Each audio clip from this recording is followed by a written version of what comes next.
嚟到日本，除咗住酒店同民宿，其實仲有第三個選擇，隔離。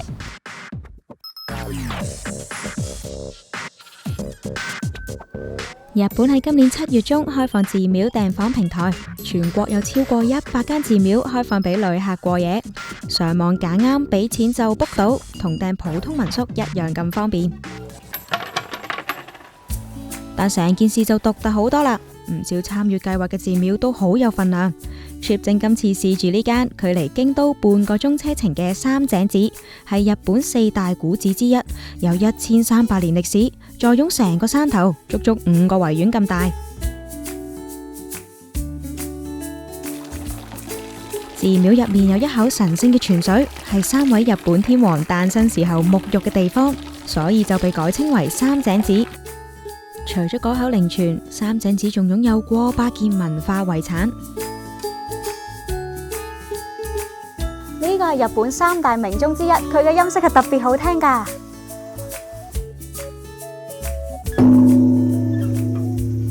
地理優勢亦都令到三井寺可以飽覽成個琵琶湖嘅景色，撞啱季節仲可以見到大片嘅櫻花，係日本人嘅賞櫻熱點，亦都係著名嘅電影場景。喺呢個國寶級嘅地方住2日1夜，成為港幣2萬蚊。寺廟會將其中一個庭園租借俾你。呢度咧有成1600尺，大到可以捉迷藏㗎。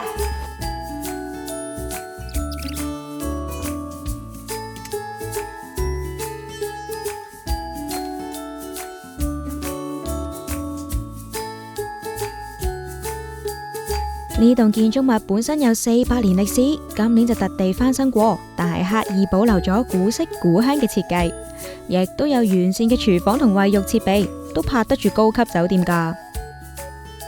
成個庭園最多可以住6個人，每次只會租俾一組住客，私隱度好高，自由度亦都好大。呢間寺廟咧就比較開放，喺度可以食肉，亦都可以飲酒。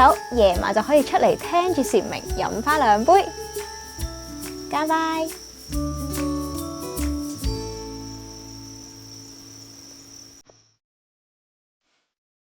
朝早起身，陽光會透過回廊照入房，成間屋嘅感覺會同夜晚完全唔同。一場嚟到寺廟住，梗係唔係齋瞓咁簡單啦。寺廟會安排山伏體驗，即係上山修行，俾大家洗滌心靈。上山進行山伏體驗之前呢，先要換上呢一身靈元，佢唔止淨係得宗教意味㗎，仲有實際作用嘅。好似呢條繩咁咧，就係攞嚟爬山㗎啦。咁呢一個動物皮毛咧，就係攞嚟坐低咧當坐墊嘅。然後呢一個咧，唔好以為係裝飾啊，佢除翻落嚟咧，其實係一個碗，咁你就可以喺筆嗰啲山水飲啦。由寺廟出發，行上山頂，感受自然萬物，領取佛祖嘅能量。山伏係好傳統嘅日本佛教修行嚟，行完包你成個人都唔同晒啊！不過一行就要幾個鐘，怕頂唔順嘅話，都有其他靜態嘅選擇嘅。呢度咧就有唔同嘅體驗嘅，進階啲咧可以直接去坐禪，或者簡簡單單穿轉佛珠做護身符帶走都得。坐禪係一種靜思沉澱，有冇宗教背景都做得，最緊要係有心。喺度做 meditation 咧，如果你瞌眼瞓咧，師傅係會打你。我而家背脊都有啲赤赤痛。活動完一輪見餓嘅話，寺廟隔離有餐廳提供素菜，可以試一試日本人將純素煮到肉咁樣嘅功力。主持就對呢個住宿計劃好有期望，希望長時間嘅逗留可以令人對日本佛教有更深嘅體會。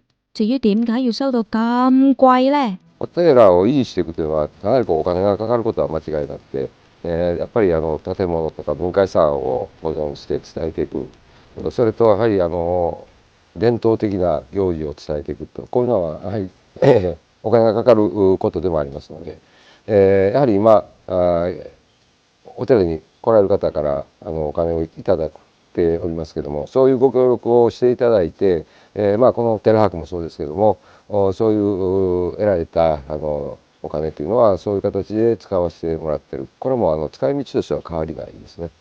到底值唔值得用2萬蚊喺古蹟瞓一晚，真係視乎你對歷史、對宗教有幾大熱誠。唔想太大消費嘅話，其實網站都有其他比較親民嘅寺廟選擇，幾百蚊一晚都有㗎。大家不妨揾下有冇一間啱自己啦。